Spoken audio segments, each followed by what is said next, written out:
Hi, Curtis Okay. Giles. Hey, Matt, how's it going? So good today. How about yourself? I'm doing very well. Thanks for having me on your show. As always. So here is our question of the day. How does Swedenborgianism view the interplay between divine providence and human freedom? Quick definition of terms. For anyone who's not familiar with Swedenborgian terminology, divine providence means the way that God runs reality.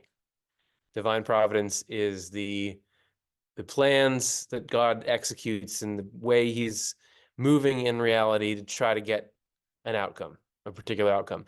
And the outcome of divine providence is the happiest the happiest outcome possible for every person. The divine providence, the intent of divine providence is to put everyone in as much happiness as they're willing to accept. So the willing to accept is where human freedom comes in. Um, uh, to be free is to be able to do what you want to do. I think that's how we use the term. If somebody said to you, "You can't line up all your shoes," sorry, that's the best example I can think of. You can't line up all your shoes. You're not allowed.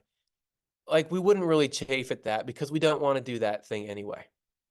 But if somebody said you can't look at your cell phone for 2 days, we would say, "I this is a free country. I can look at whatever." Freedom has to do with being able to do what you want to do. So human beings are universally free to do what we want to do. There's the things we want to do are always going to be things that we enjoy to do. That you only want things that you get some kind of reward out of it. There's two major rewards in life. According to Swedenborg, there are the rewards for that we get or the pleasure we get in doing things that are fundamentally good, and there's a pleasure we get in doing things that are fundamentally harmful. We all know these things. This is not theoretical. There's joy in I gave someone a Christmas present and watched them open it and a smile on their face, that gave me joy. I helped this person who needed help, that gave me joy.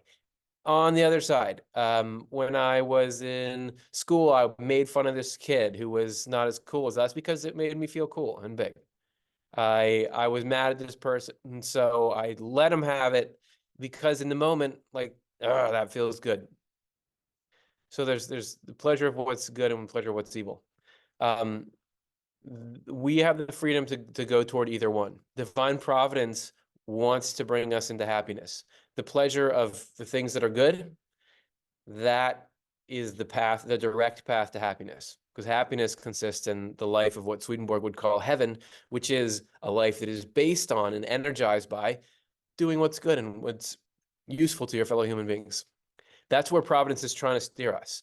However, the more that we insist on pursuing things that are harmful, the more that thwarts divine providence's plan to put us into the happiness of heaven. So we have to, instead, it still will push us as far as we can toward a good life, but it will have to, ultimately, we can kind of force it over toward a life, leading us into a life that consists of doing things that are harmful. So we can choose either heaven or hell. Heaven is the pleasure in doing what is good and helpful. Hell is the pleasure in doing what is harmful and evil. Divine providence is working to try to get us to choose what is good over what is evil. But it will also do damage control. If we're choosing what's evil, it's going to stop us from going farther into evil than we have to. It's going to stop us from harming other people too much. It's ultimately going to try to get us to the best version of a life based around something negative, if it is something negative we choose. So human freedom, beyond just, okay, I seem like I can get out of bed and go do whatever I want. That's sort of freedom, but that's like small picture freedom. The big picture is, with our freedom, are which direction are we pushing our life in? What do our overall goals consist in? So Providence tries to lead us toward goals that are good, should we accept it. But ultimately, we make the final call. We can go as far toward harm or love as we want to, and Providence will make sure that wherever we choose to go, things turn out as well for us there as they can, because God is constantly trying to get everyone to be as happy as they can be. And so urging people toward what is good, but working with whatever we choose in our freedom.